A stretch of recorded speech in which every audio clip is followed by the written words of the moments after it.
여러분 안녕하십니까. 누리PD입니다. 연금 개혁. 개혁이란 단어가 너무 남발되는 것 같지만 어쨌거나 연금 개혁이란 이름으로 여야가 어쨌거나 합의를 했습니다. 윤 대통령이 직무 정지된 상태에서 이제 이걸 했기 때문에 이걸 어떻게 봐야 되느냐. 윤 대통령의 의지, 뜻이 여기에 지금 들어가 있느냐라고 생각한다 그러면요. 보기에 따라서는 이견이 있을 수가 있겠습니다.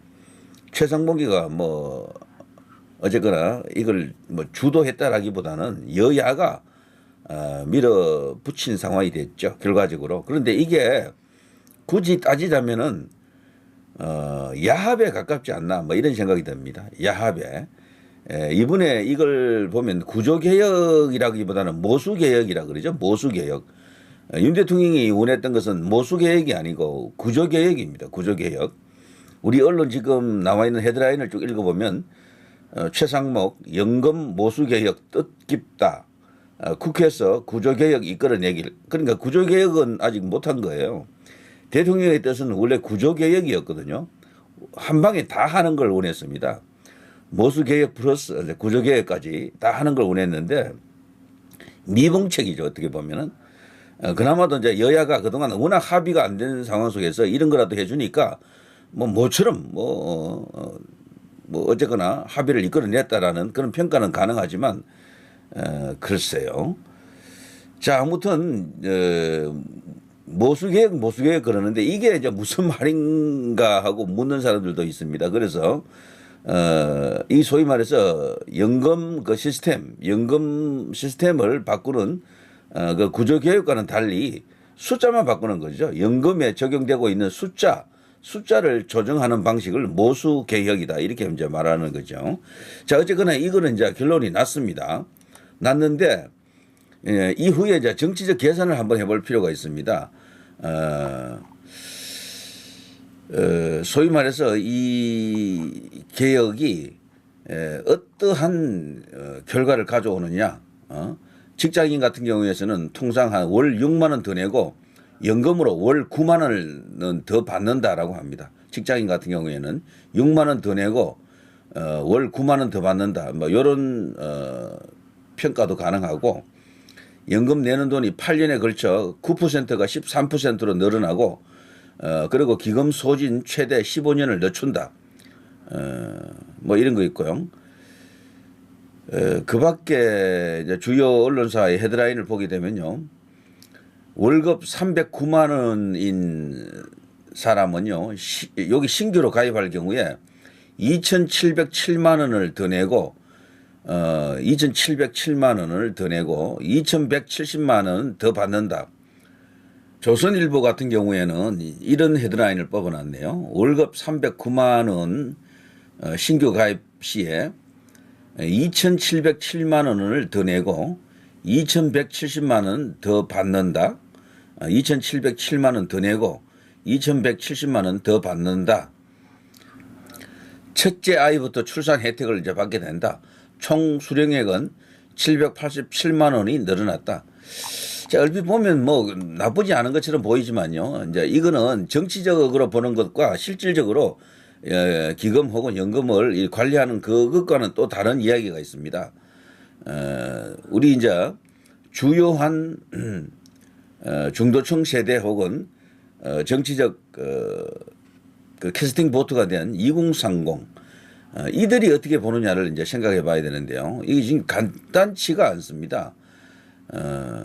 월급 309만 원 30대가 25년 가입된 25년 동안 가입하게 되면 11만 원 더 내고 6만 원에서 9만 원 정도 더 받는다. 여러 가지 이런 헤드라인들이 있습니다.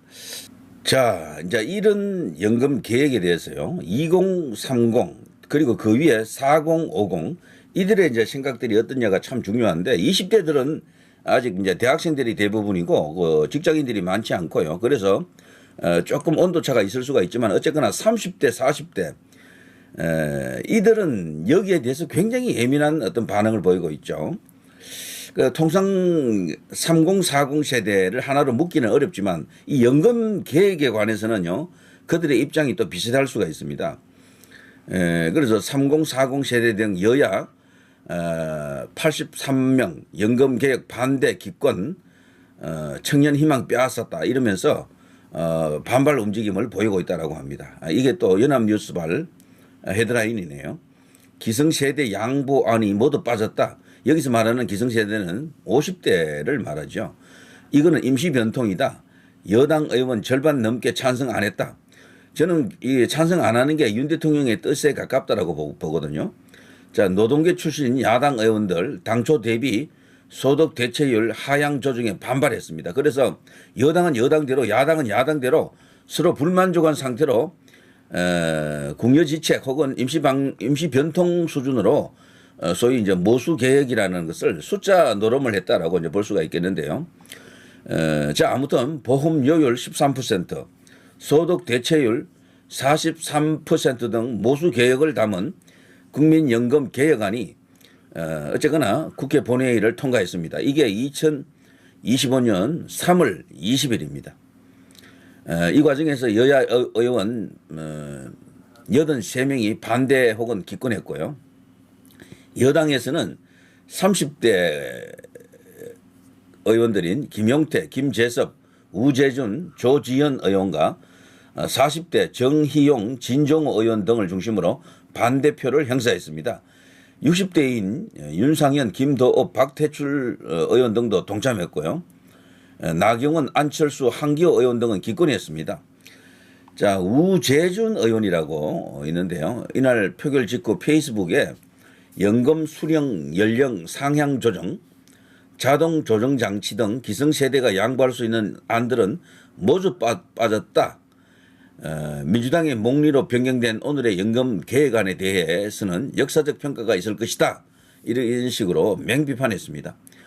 진종호 의원은요, 이번 합의는 민주당의 고집으로 43%의 소득 대체율이라는 커다란 짐을 미래 세대에 지었다. 이렇게 이제 지적했고요. 박정훈 의원, 젊은 세대의 희생을 전제로 기성세대의 주머니를 더 채워주는 연금 개혁 합의안에 반대한다.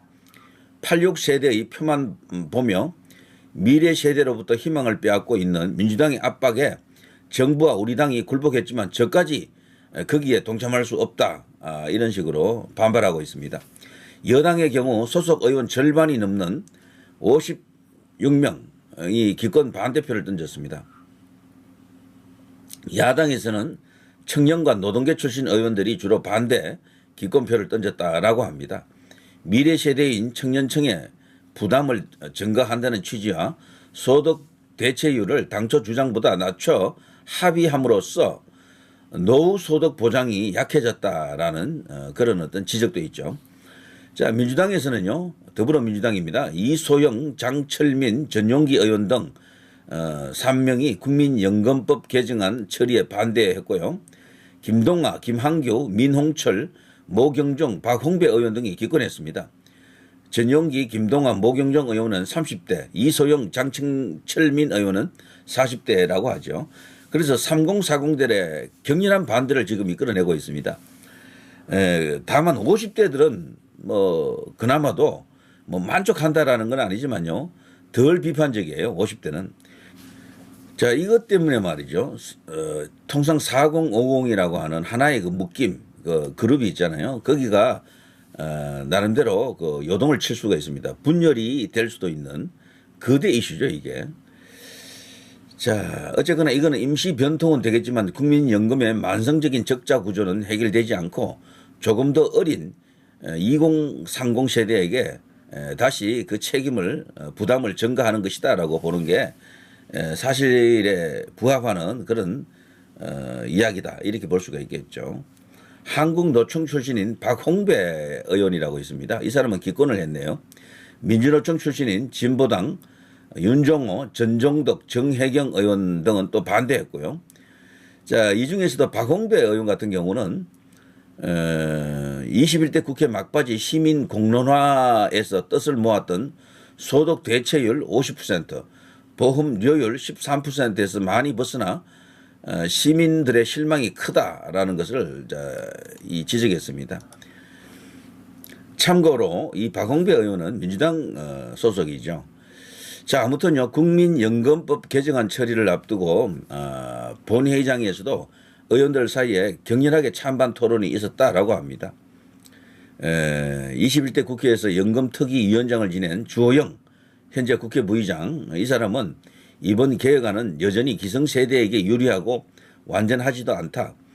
그러나 지금으로서는 이 방법밖에 없다. 향후 자동조정장치 도입 등 구조개혁 논의에 착수해야 한다라고 촉구했습니다. 그리고 30대인 개혁신당 천하람 당대표 군안대행 겸 원내대표군요. 더 내고 더 받는 오늘의 개혁안은 부모가 자식의 저금통을 틀어 쓰는 것에 불과하다. 이것은 폰지 사기에 다름 아니다라고 해도 과언이 아닐 정도다라고 하면서 폭탄 돌리기, 폭탄 넘기기는 이제 그만하고 근본적인 구조개혁을 해야 한다라고 목소리를 높였습니다. 민주노총 출신인 진보당 전종덕 의원, 이 사람은 내야 할 보험료는 대폭 인상하고 받는 연금은 제대로 올리지 못했다. 공적 연금은 저연금으로 고착화할 우려가 커졌다. 거대 양당이 합의한 연금 개혁안은 국민들의 요구를 배신한 것이다라고 이렇게 말하고 있네요.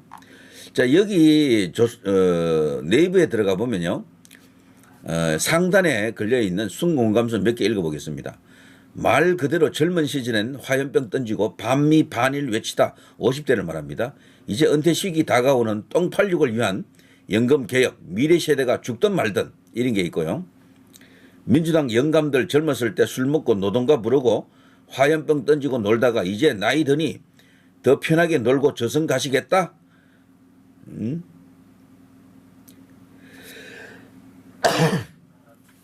참 너희 같은 어른들이 있어서 이 나라가 망하는구나. 젊어서 놀고 늙어서 놀고. 그리고 뭐든지 민주당 반대로 하는 게 옳다. 더 내고 더 받는다는 말장난 집어치워라. 안 내고 안 받겠다. 안 그래도 힘든 젊은이들 더 힘들어지겠다. 뭐 이런 식으로 뭐 아주 압도적으로 비판적인 그런 반응이 대세입니다. 자, 어쨌거나 이 모수개혁을 하려고 안 했어요. 윤 대통령은. 구조개혁을 하려고 그랬죠. 구조개혁. 자, 이렇게 되면, 자, 이 최상목이가, 뭐, 한 것이라고 보기는 어렵지만, 권성동, 권영세, 그리고 이재명 이들이 야합을 했다라고 봐야죠. 이재명한테 놀아난 것으로도 보일 수도 있고, 이재명이가 요즘 혼자서 나홀로 대선 노름을 하고 있잖아요. 대선 주자 노름을 하고 있지 않습니까? 이재용 삼성 회장을 또 만나서 어쩌고 저쩌고. 그리고 또 토요일에는 세계적인 스캅 이스라엘 국적자 한 명 있습니다. 이름이 갑자기 생각 안 나는데 그 사람을 또 만나서 뭔가 또 쇼를 한다 그래요. 등등등. 자, 아무튼 이재명이 왜 이렇게 하느냐? 나이 든 사람들을 어느 정도 이렇게 배려하는 것처럼 보이지만 실상 이재명의 계산이 여기에 깔려 있다라고 보여집니다. 이재명 쪽을 지지하는 여성들은 이런 데 대해서 반응이 좀 약해요, 원래. 남성들이 더 이렇게 발빠른 반응을 보여주거든요. 그래서 2030, 40 기준으로도 이재명으로서는 손해 안 본다라고 생각할 겁니다. 표로서는. 다만 자신들의 약점인 50대, 60대 이상을 겨냥해가지고 이런 짓을 했다라고 생각이 되고, 그런데 어쨌거나 이 개혁이라고 하는 것은요, 나중에 가면은 진짜 기금이 고갈될 이제 그런 가능성이 크다. 이런 진단이 나오게 되면 지금 이미 연금을 수령하고 있는 60대 이상에 대해서도 뭔가 칼질이 들어올 가능성도 굉장히 크겠죠. 그 연금 관리를 잘해서 뭐 계속해서 흑자를 내고 막 이러면 또 몰라도 그런 상황이 오지 않으면 결국에는 거기까지도 나중에는 거론이 될 겁니다. 지금은 표 때문에 그런 것을 그 정치권에서 감히 말을 못하는 것 같아요. 50대들한테는 유리하고 30, 40에게는 불리하고 20대도 마찬가지죠. 20대, 30대, 40대들에게는 불리하고 내려갈수록 더 불리하다 이런 이야기죠. 그러니까 손자 간 빼먹고 아들 간 빼먹고 이런 상황이 오는 거야. 그래서 이거는 완전한 어떤 그런 해법이 아니다라고 볼 수 있습니다. 자, 여기에 대해서 제가 인터넷 커뮤니티에서 2030의 입장을 전달하는 어떤 글 하나를 제가 봤는데요. 요거 짧은 글입니다. 한번 읽어볼게요. 당초 제시된 개혁안은 국민연금 보험료율을 9%에서 13%로 4% 대폭 인상시키되 청년 세대의 과중한 부담을 막기 위해 50대 이상은 연간 1%씩, 40대는 연간 0.5%씩, 30대는 0.33%, 20대는 0.25%씩 올리는 것이었다. 그러니까 나이가 좀 있는 쪽이 더 많이 부담하는 것이었는데, 하지만 50대의 격렬한 반대로 인해 전 세대가 8년간 매년 0.5% 인상으로 통일되어 버렸고, 이로 인해 2030 세대는 4배에 달하는 부담을 지는 반면 50대의 부담은 절반으로 줄어들었다. 20대도 50대도 오르는 비율 똑같아서 20대만 평생 더 낼 예정이다. 내는 기간이 훨씬 길잖아요. 20대는, 30대들은. 그래서 이게 아주 불평등하다라고 이제 반발할 수밖에 없는 거죠. 2030 세대는 좌우로 나뉘어서 싸울 때가 아니다. 소위 지금 50대들 똥팔육이라 그러죠. 저들과 싸우자, 맞서 싸우자. 여기에는 40대들도 다수간 2030에 이렇게 동의할 가능성도 크다라고 지적합니다. 자, 아무튼 이거는 정치적 유불리를 따진다 그러면은요, 제가 볼 때는 굳이 따진다면 이재명에게 유리한 겁니다. 조금 더. 그리고 이거는 윤 대통령의 뜻이 아니에요. 이것으로 완전히 이제 굳어질까? 대통령이 만일에 직무 복귀한다 그러면은요, 만일이라는 단어를 빼겠습니다. 이런 것까지도 우리 시청자분들은 신경을 쓰시더라고요. 그 댓글 보면 바로 들어옵니다. 그 만일이라는 단어가 왜 들어가요? 대통령 100% 복귀합니다. 기각됩니다라고 이렇게 생각하시기 때문에 저도 이제 같은 생각입니다. 자, 대통령이 복귀하게 되면은 이 모수개혁에 대해서 다시 문제를 삼지 않겠나? 구조개혁을, 모수개혁을 한꺼번에 해야 된다는 것이 대통령의 그동안의 입장이었습니다. 그것이 사실 완전한 연금 계획이 되겠죠. 자, 누리 PD 김준희였습니다.